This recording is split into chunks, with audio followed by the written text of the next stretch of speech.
Hi everyone, we'll be getting started in just a second, so if you're joining in, sit tight, get ready to cook. 1 minute we'll be together.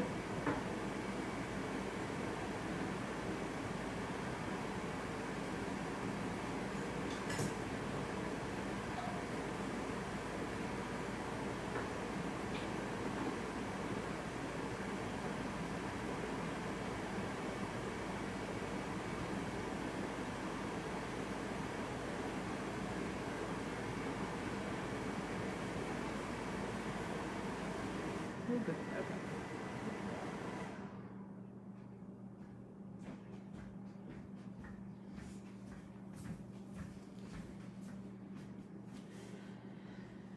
Great. We do have a little crowd tuning in. Hi, Jessica. Thanks for joining us. It's good to see your name on here again. Who is this? Jessica attended Women's Equality Day and a few of our other programs recently. Cool.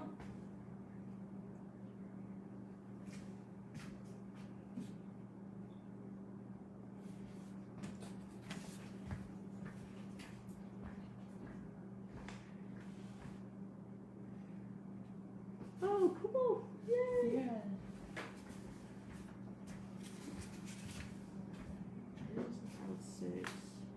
I think we're just gonna wait for another moment or two, let any latecomers join us, and then we're gonna get started.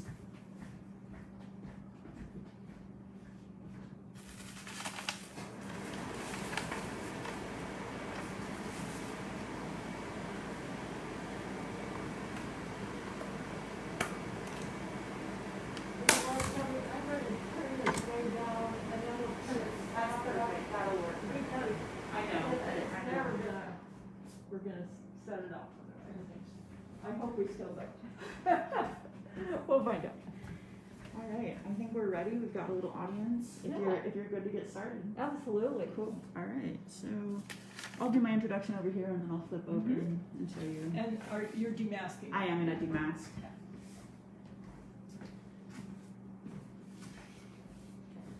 Hi everyone, welcome. I'm actually going to kneel so that you can see me a little bit better. But thanks for tuning in tonight. My name is Shelbi Hoover. I am a reference assistant at Crawfordsville District Public Library, and you are tuning in for plant-based cooking, our Gettin Corny edition of the class this evening. Sorry, just making sure we don't have any people trying to come in. Okay, great. And we're also going to be co-taught tonight by Helen Hudson, our other plant-based cooking instructor. We'll be flipping over and showing her in just a second. But before we get into like the meat of tonight's class, I just wanted to do my very normal library introduction things that you're all very used to at this point. So first thing to know is that if you're tuning in right now, but you know you can't stay with us this entire hour, no worries, that's totally okay. This will be recorded and posted on our Facebook after the session, after the live session. So you can look for it later on if you want to join in and cook along with us at a future date. That would be totally awesome. And then, of course, shout out to other library programs. I like to highlight them before plant-based cooking because I think all of our programs work really well together and just kind of create this community of learning at the library. So other programs that you can join in at the library coming up. Next week, all week long, is Banned Books Week, which is very exciting. We're going to be celebrating the fight against censorship and talking about why books are banned, why banning books isn't a great idea, whether you agree or disagree with the content of them, all kinds of things. So I hope you'll stop in the library next week and take part in some of the activities that we'll have set up, especially on the second floor. Come up to the second floor because we have prizes available for people.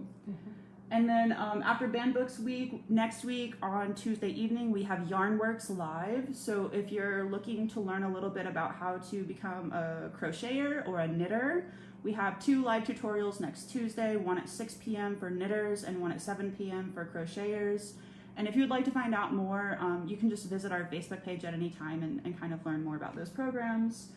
Mindfulness practice has started back up again, so in case you're the kind of person that's interested in the idea of practicing mindfulness, we have a really awesome, totally free class offered by Jay, who is the person who owns Quest for Balance on the south side of town. So it's really awesome. You can take advantage of all of her skills totally for free, totally online. I believe that class will be on October 6th at 7 p.m. So you can tune in to that if you would like.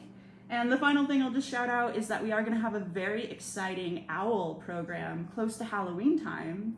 So keep an eye out for that. I think it's going to be October 28th in the evening. We're going to be talking all about owls, and that is just so exciting to me.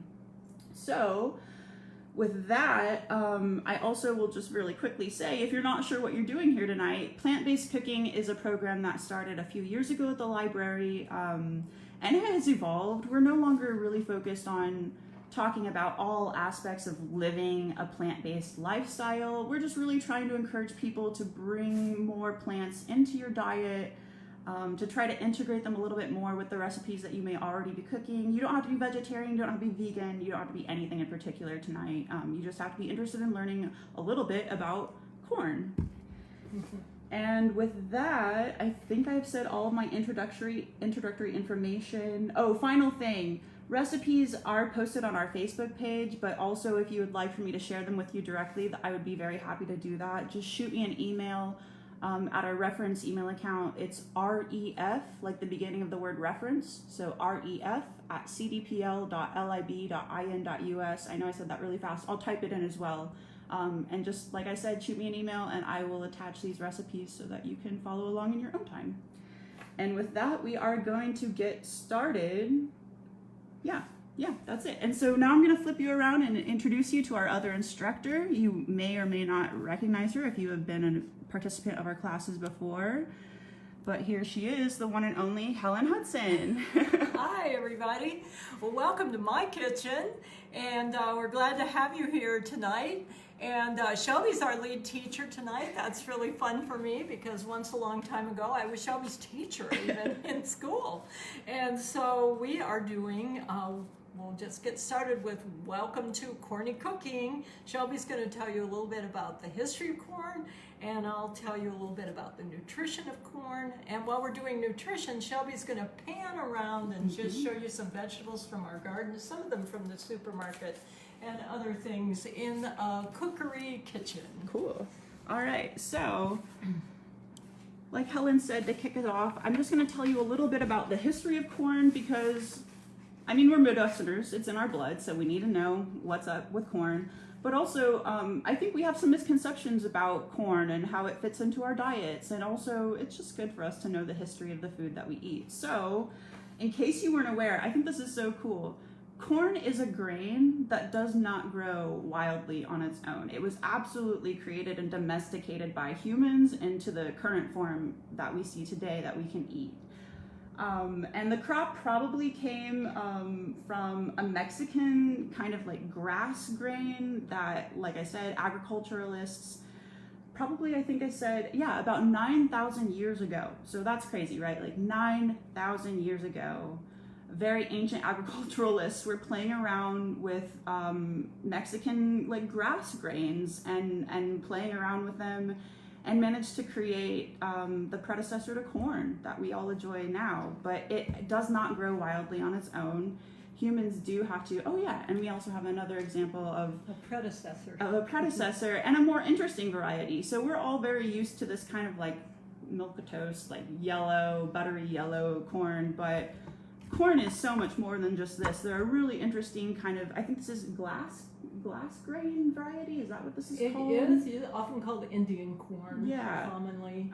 But there's really beautiful and interesting varieties of corn that exist. All of these, like I said, have come from humans messing around with grains and trying to create something edible that serves our needs.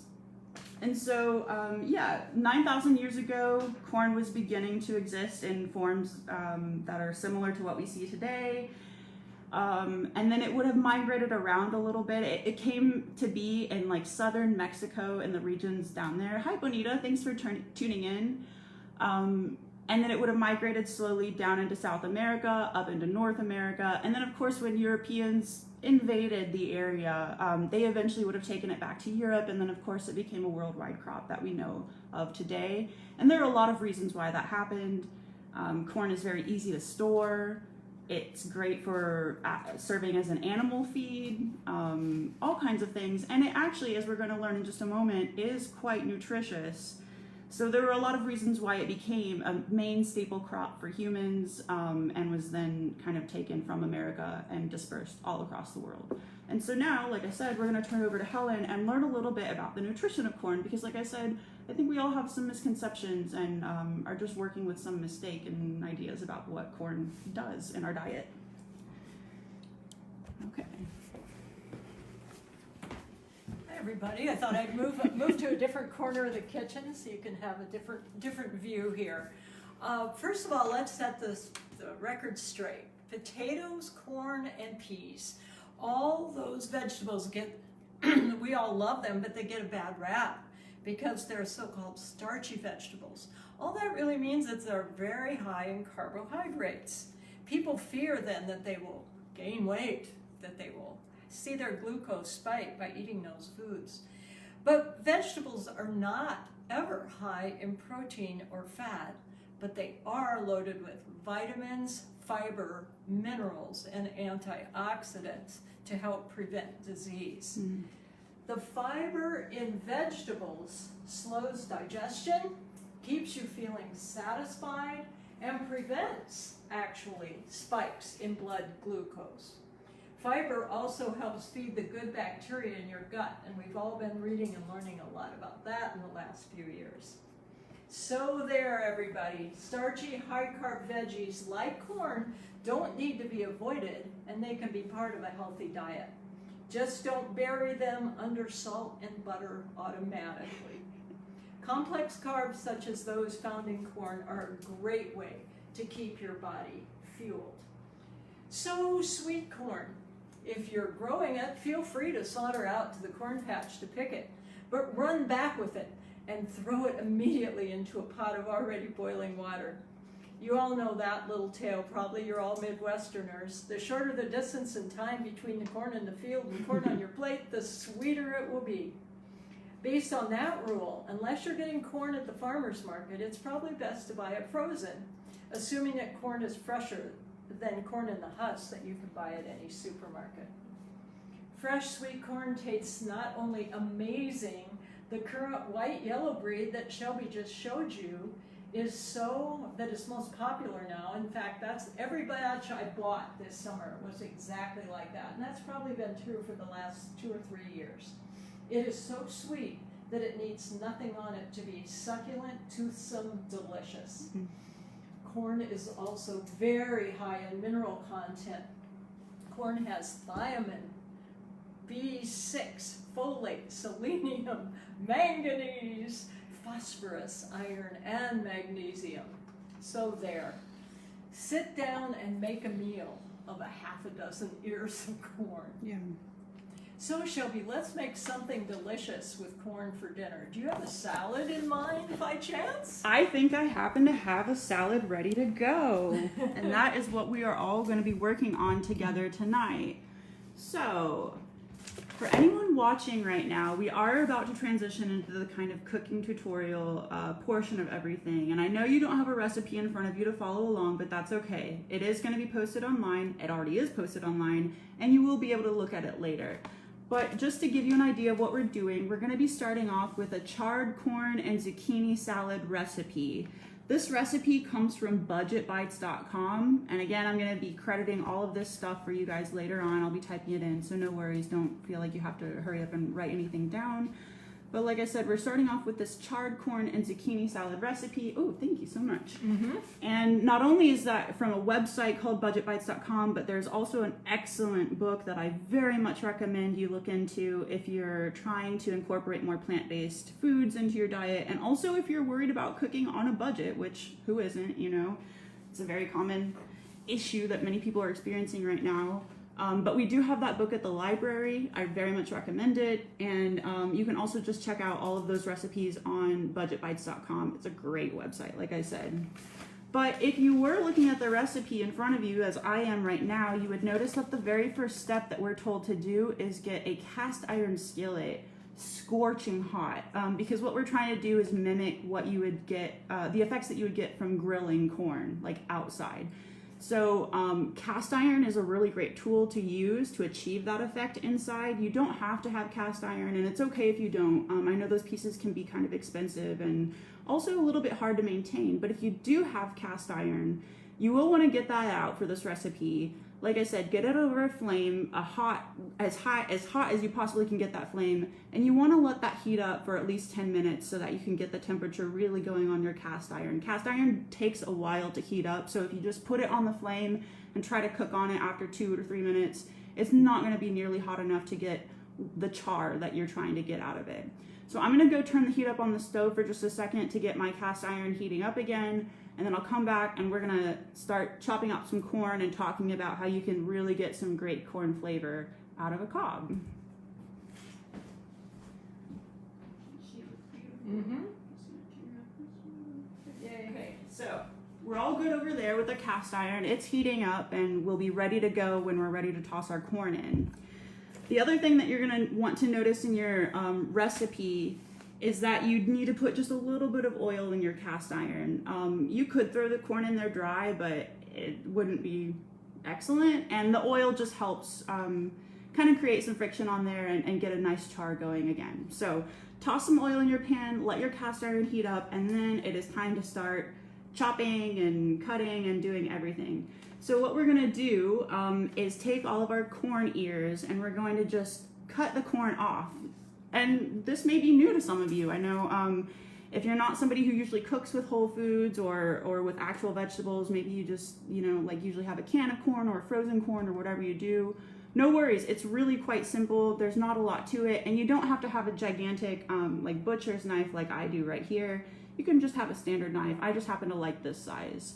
But it couldn't be simpler. All you do is just kind of rub your knife down the length of the corn. Just like that, and you keep doing that. I was pretty careful right there because I'm doing this on camera and I've never done that before. You can go a little bit deeper, but yeah, you're just gonna go around your corn and cut rows of corn off all the way around, and then of course you toss that in a bowl, and then that corn is gonna go in our cast iron when the cast iron is hot enough. But there's another technique that I wanted to show you for how we can really kind of squeeze some essence out of these corn cobs that I wasn't aware of when I was starting to cook. So let me just clean up my cutting board here. And this is crazy, by the way. I have never realized how complex it must be to be on America's Test Kitchen, cooking on TV in front of millions of viewers. This has got my heart rate going. I'll do your other. Thank you, Helen. So Helen's gonna be cutting my other corn cobs for me. Thank you, Sarah. Yeah, this recipe, it is awesome. It's the bomb.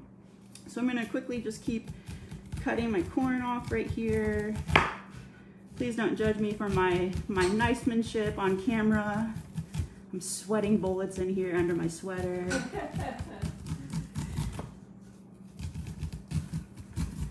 I'm getting corn on the floor. Okay. So I'm gonna toss my corn in a bowl. And if nothing else, you can save those cobs for the next time you make stock. Yes, so in case you couldn't hear Helen over there, these cobs, after we do what we're about to do to them, there is still more left to them that you can get out. You can throw this in a pot of water and create a corn stalk that could just be added to all kinds of things. But you don't have to just throw these away, and don't throw them away. Start a compost if you don't have a compost going. You can actually see our little compost section from what we've been working on tonight. This is Helen's setup and has been for a long time. They just kind of throw their compost materials into a colander, and then it goes into the compost in their backyard. You could do something like this in your kitchen too to get started. I started my own a couple of years ago with just a big Rubbermaid bin that's in my backyard near my shed, and it works really wonderfully. So yeah, don't throw these away. Put them in your compost. But then, even at this point, now that we've taken the corn off, there is still a lot of corn flavor kind of left in here. Ooh, why are you on Crawfordsville District Public Library group page?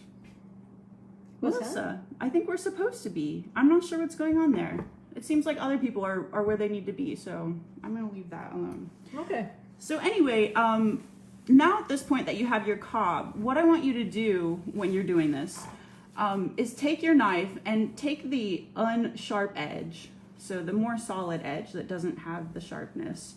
And what you're gonna do is scrape that edge down your corn, and you're gonna get like corn pulp coming out, but that corn pulp is what adds just like a bang of corn flavor to your recipe no matter what you're cooking. And actually the charred corn and zucchini salad that we're making tonight does not call for you to do this. But I'm gonna be doing it because I really think it's something that not a lot of people know to do necessarily, and it really just pumps up the flavor in your recipe. So again, you take the flat edge of your knife and you're just going to scrape it, and it gets quite messy, so don't be afraid of that, but just scrape it down.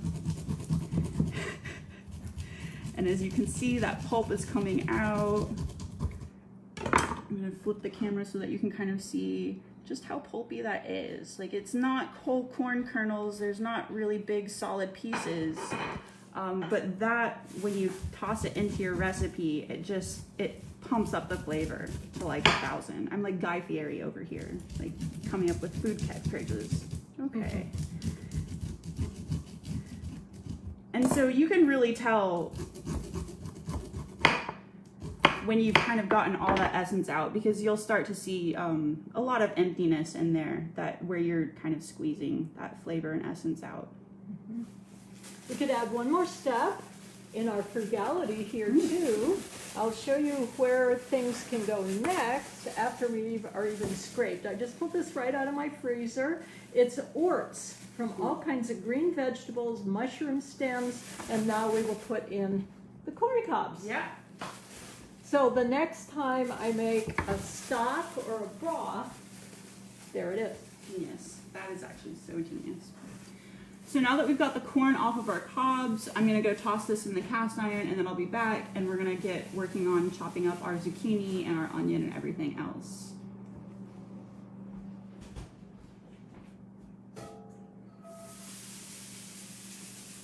It got hot. Now, we may not get a grill on it, but we'll see. I'll stay here and crackle on it unless I have to go turn off the fire. The fire. Yeah. Awesome. Yeah. Okay. So our corn is in our cast iron. Depending on how long you would like for that to go, 10 to 15 minutes, it could go that long. It's just as much char or as little char as you would like on there, but I like to see some color develop. That darkness is where the good flavor is. So we've got our corn in cast iron, it's going. We're gonna chop up our zucchini now. And again, if you had your recipe, you would be able to see this as well. This recipe recommends that you slice your zucchini in half and then do kind of like crescent moon cuts. So that's what I'm gonna do really quickly. Here's my zucchini. Of course, we chop off our end for compost. Chop off the other tiny end. And then I'm gonna cut it straight down the middle. So now I've got these, and I'm gonna cut these into little crescent moons. And don't worry, especially since we're working with really soft vegetables here, and it's a very loosey-goosey kind of recipe, it doesn't have to be a certain thickness. It doesn't need to be like a 1/4 inch or a 1/2 inch or anything, because we're gonna toss these in the cast iron and basically just cook them until they're the desired softness that we would like for them to be. So as soft or as mushy as you want your zucchini to be, we'll toss it in the cast iron and just kind of watch it to get there. And obviously the thicker you make your slices, the longer they'll take to soften up. So if you like a firmer zucchini, go ahead and slice it a little thicker.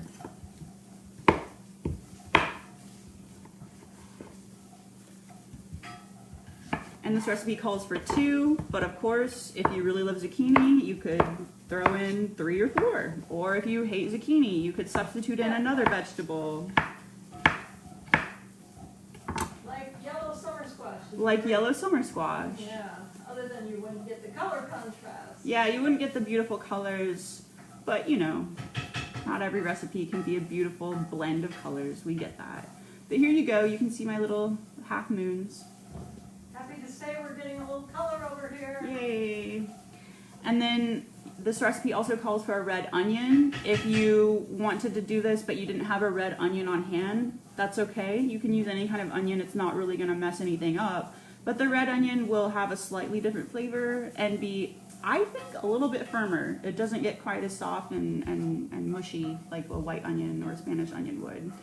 So the recipe calls for cutting the red onion into thick rings. So we're not even going to be chopping or anything. We're just going to be cutting into rings.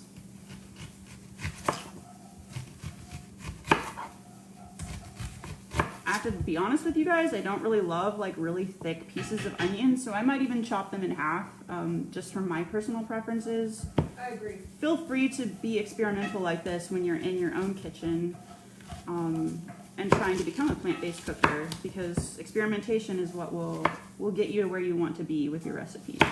So like I said, it said to do rings, but I went ahead and just cut them in half.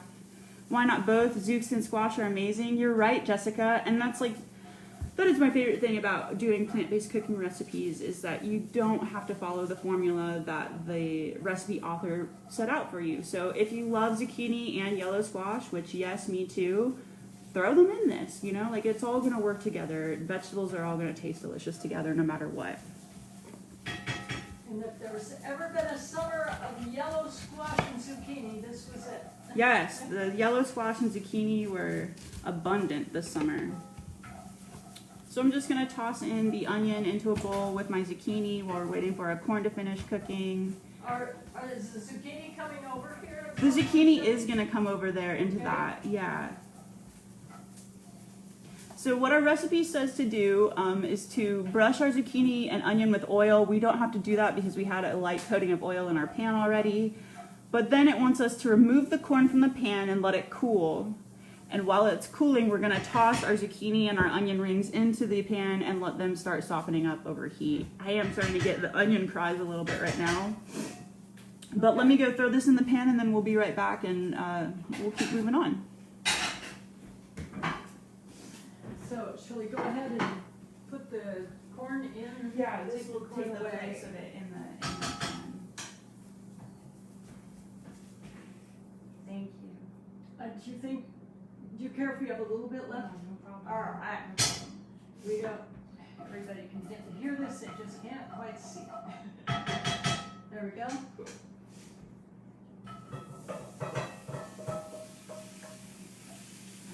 Is that really just it? Yeah, Shall we just try gonna let 'em- this? Yeah, just I'll let them go. Sure. All right, so everything is in the pan, getting warm over there. We're just gonna let the zucchini get a little bit of color on it as well, just a little bit of char, doesn't have to be crazy. The onion will take a little bit longer if you'd like it to get quite soft. So if you were doing this recipe at home, you could even toss the zucchini and the onion in separately and let them, you know, cook to the desired length that you would like. Like I said, feel free to customize however you need to. But Any salt and pepper going now? yeah, salt and pepper as well, to taste. We could do it right now, and while it's in the pan, we can do it later. Really doesn't matter. I think Helen's gonna toss some in right now. You can just put a little bit in. It always seems to deepen the flavor a little bit if you put a little salt and pepper in the going, not Yeah. the whole amount that you'll put in. In case you couldn't hear what she's saying, is it does tend to deepen the flavor if you throw in some salt during the cooking process instead of just throwing the salt in afterward. But be sure to just throw in a little. But just a little bit. So just throw in a pinch of salt and pepper on this little salad while it's going. And then I'm just reading through the recipe to see how we're going to finish out. So that's going to be cooking for about 10 minutes over there, and we might switch over to talking about another recipe in the meantime. But after that is all done, what we're going to be doing is chopping up some cilantro as a, finishing garnish. And the final thing that goes on is feta. This feta makes this recipe so awesome and scrumptious, and I really recommend that if you want to do a salad like this, there's no dressing, like we're not going to be making any kind of vinaigrette or sauce for it, but just putting on a crumble of a feta, or it doesn't have to be feta, it could be a salty cheese like a cotija, any kind of cheese that you like, just a crumble of that on top makes it beautiful. So we'll be right back with you, just one more second, let me go see how this is going. Sure. And now while you oversee this, shall I go ahead and do muffins? Yeah, I think it's a good time. I'll get, are you comfortable with the camera being placed right there? Totally. Cool. Yep. Hi, everybody. I'm going to go over and bring you a bunch of corn muffins, and we're going to talk about the basic corn food while our charred corn and zucchini are going. Be right there.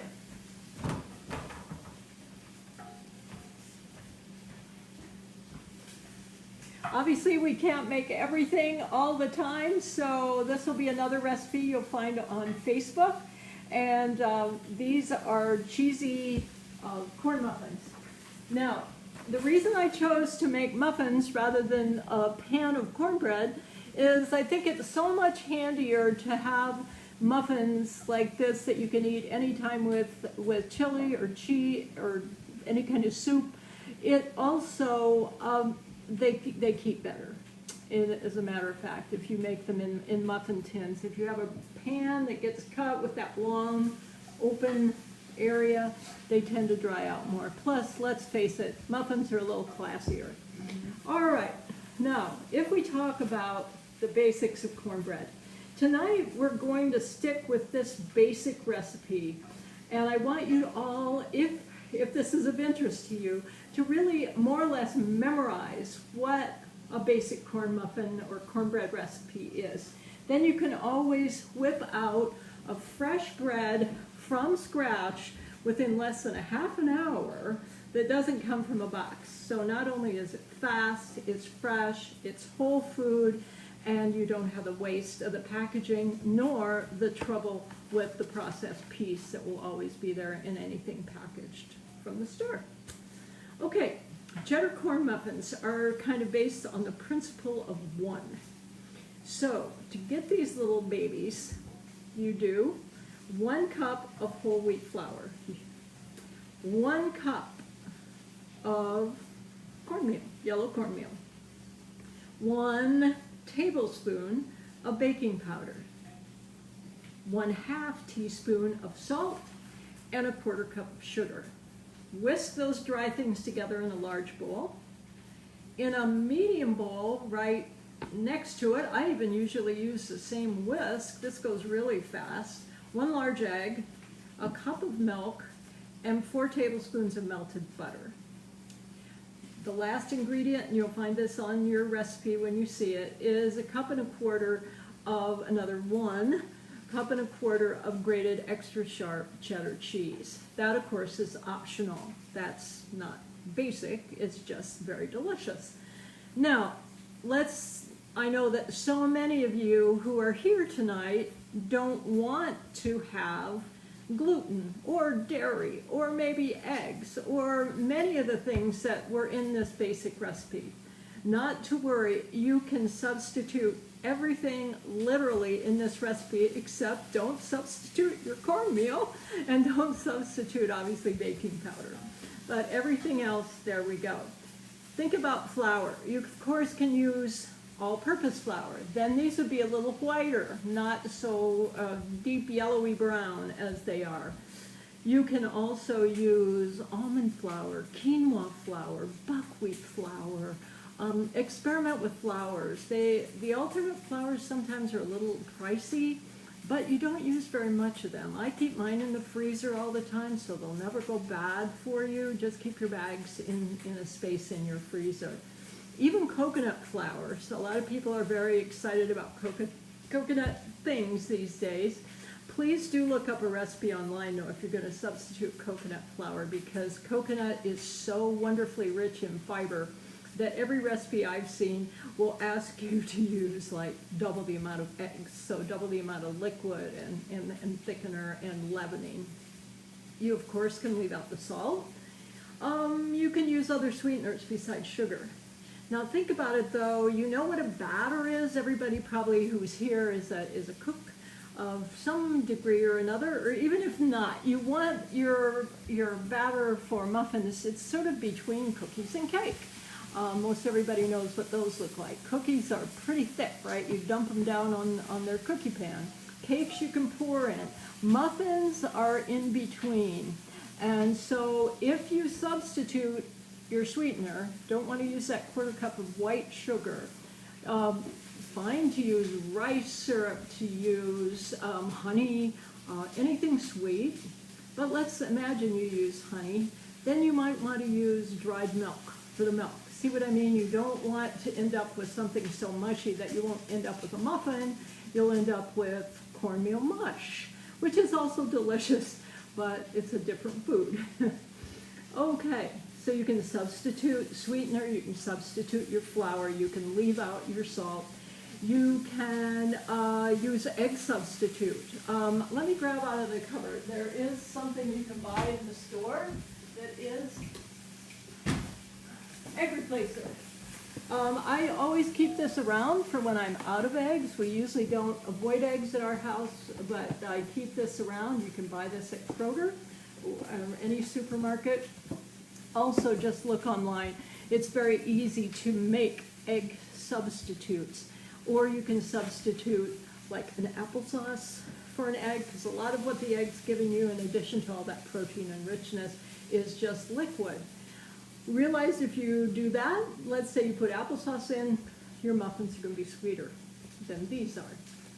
Of course, you can use any kind of plant milk to make the muffins.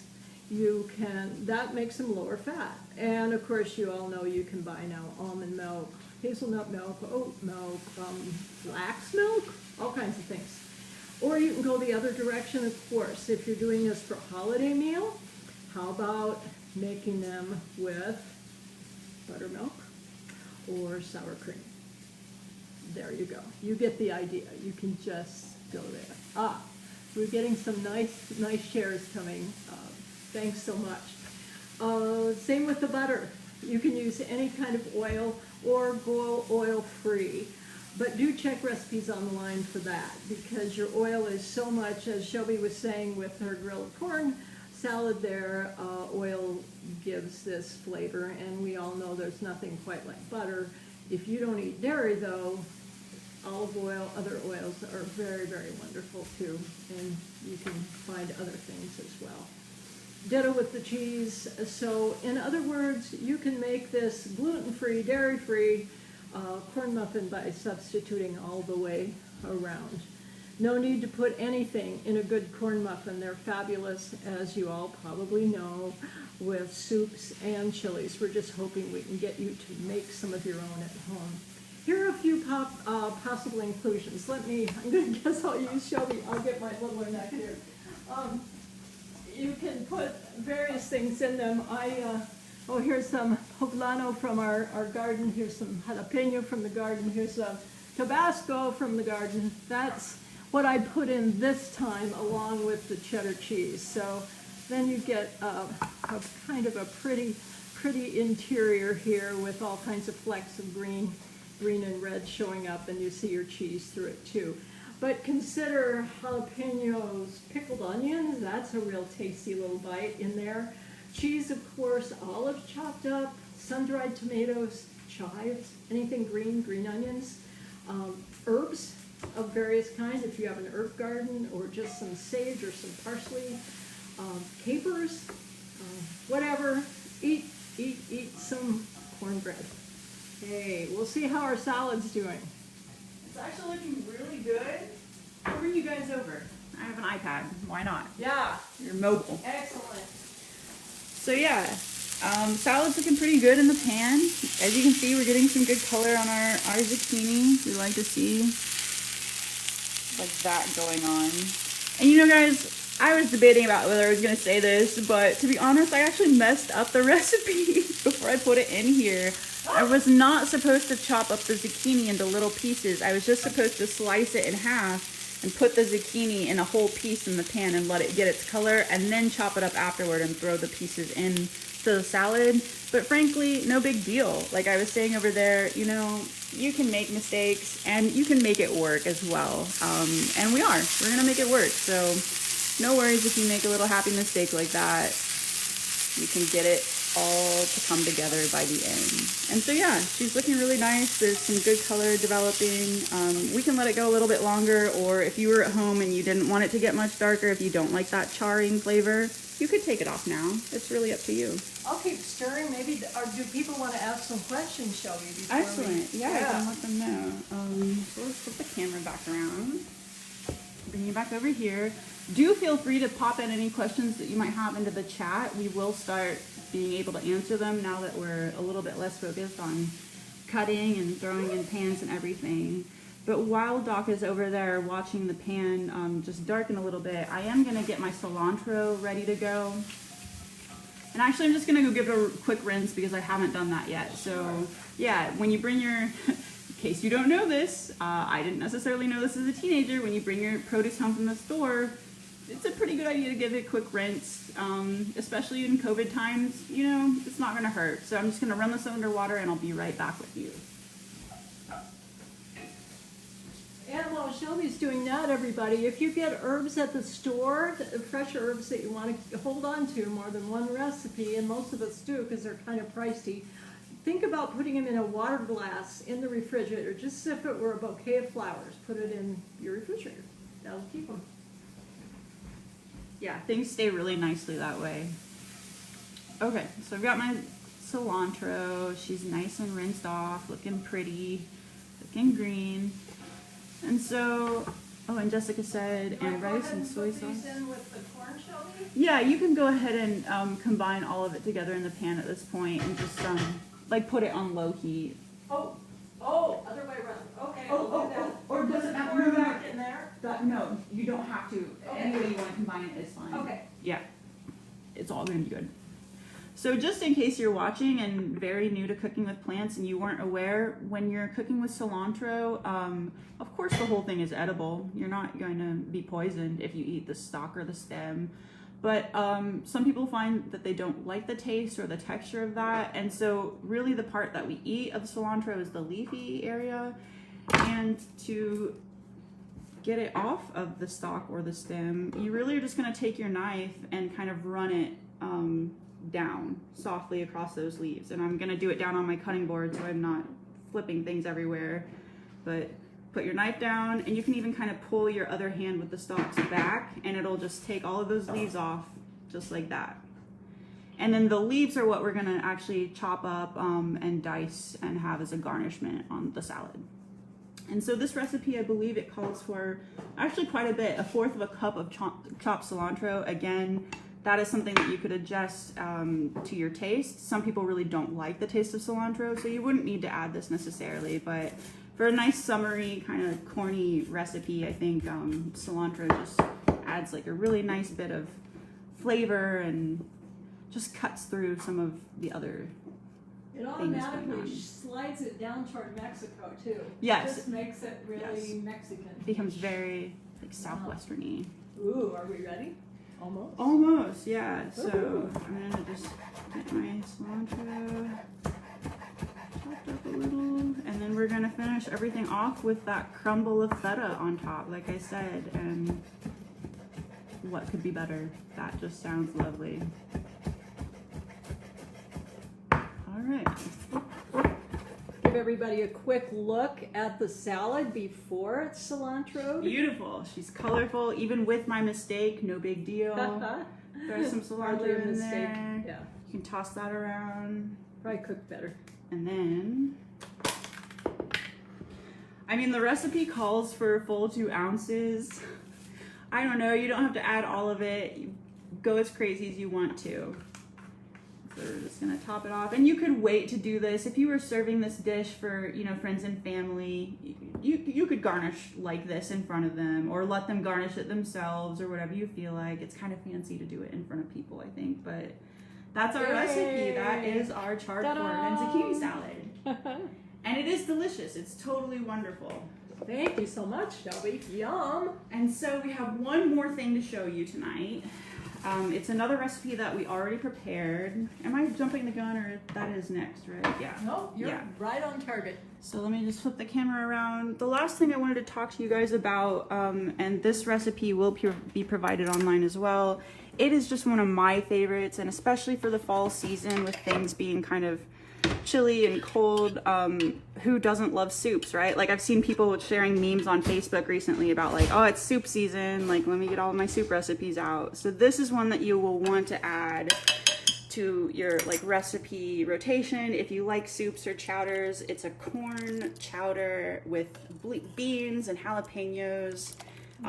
It does have some dairy in it, but you could very easily substitute that dairy for non-dairy substitutions, or I'm sure there are some other things that you could think of to make it kind of chowdery without milk, but it is just, it's so lovely for a chilly evening. It's really hearty and filling. And what I really love about the recipe is that it was actually created, the person who wrote the recipe wanted it to be reminiscent of like Mexican street corn, if you're familiar with what that is, you know, where they take the cobs of corn and then they'll kind of smear, in America it's mayonnaise. And then, you know, some like chili pepper or chili powder and a few other things on it, and it's quite delicious. This is meant to be reminiscent of that, and so there's a topping where you mix some sour cream and cotija cheese together, and then you garnish everything at the end with that, and just lovely, like truly lovely, and a very impressive recipe to pull out for your friends on an autumn evening. So, and one way to make it dairy-free really quickly and easily would be to use some leftover mashed potatoes. yes, yeah. So many that would- ways you could yeah. make that recipe work for you if you're not someone who consumes dairy. And it has double dairy in it, FYI. You'll see that if you ever look at the recipe. There's both milk that goes in and then a heavy cream that kind of finishes it off and gives it that like very chowdery feel. Not necessary. Like you do not have to do that. You can really make it work for you. But it is wonderful, and I had to share it with the world. Is that the finish? The finish is the heavy cream? Yes, Okay. the heavy cream and the cotija and everything like that. Yeah. Mhm. Yum. And so, guys, I mean, that's really, yeah, it's about 6:45, so, I mean, We'll be happy to take any questions or comments. I know we've had some comments coming in, and I just haven't seen. Sorry, you can check those. All right. Yeah, other people have some good ideas in the comments for things you could substitute in or add in. Jessica's on top of it. Yeah, parm would go great too. And Tammy, chia seeds. Oh, nice, with the muffins, I think. Probably with the corn muffins. That What goes with the muffins? Sorry. maybe chia seeds as an addition into absolutely. it. Yeah, that's a great Absolutely, idea. Tammy. Also flaxseed, right? Yeah. Does everybody know Yeah. flaxseed? Go ahead and take the next comments. I'll bring some up. Oh, thank you, Sarah. Thank you so much. Yeah, this was really interesting for us to be in an actual kitchen, not in a library kitchen today. So we hope you guys all enjoyed kind of seeing Helen's kitchen and what it looks like in here. But this is one of the great benefits, is that we can just grab stuff out of the cupboards if we want to show it off. Yeah, Tammy mentions chia seeds. I can bring some of those out too, but I just thought I'd show you. Here's flaxseed whole, easy to purchase at the store. And then typically I also keep it just in the refrigerator ground to always put, just like Tammy suggests with chia, right? Put it in muffins or always on oatmeal and smoothies and, Yes. and Yeah. granola, yogurt. Yep.